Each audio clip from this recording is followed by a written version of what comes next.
జనంలో నడిచి జనం కష్టాలు తెలుసుకుని జనం కోసమే పరిపాలించాడు వైఎస్ తాత. తాతకు తనకన్నా మంచి పేరుస్తుందని దేవుడికేమో జలసి వేసింది.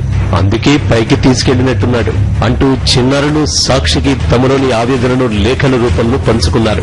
వెలుగంచిప్రులకు చెందిన 7వ తరగతి హరికృష్ణ, కోదాడుకు చెందిన దివ్య చౌదరి, దినేష్ లో సాక్షికి లేఖలు రాశారు.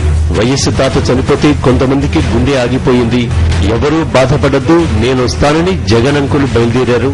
ఎందరినో ఓదార్చారు. ఎండనక వాననక తిరిగి బాగా చిక్కిపోయారు. జగన్ అంకుల్ జనంలో తిరిగితే మంచి పేరు వస్తుందని దీన్ని జీర్ణించుకోలేని ఢిల్లీ పెద్దలు అరెస్టు చేయించారని చిన్నారులు ఆవేదన వ్యక్తం చేశారు.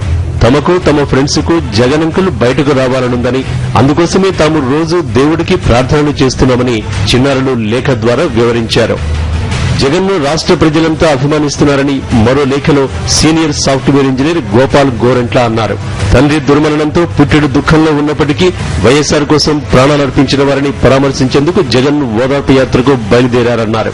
ఓదార్పు యాత్ర వద్దన్న సోనియాను ఎదిరించి తన వారి కోసం జగన్ తెగించి నిలిచాడని చెప్పారు. సోనియాను ఎదిరించి నిలబడ్డ జగనే అసలైన వీరుడన్నారు. అందుకే జగన్ అందరికీ అభిమాన పాత్రునిగా నిలిచాడని గోపాల్ తన లేఖ ద్వారా తెలిపారు.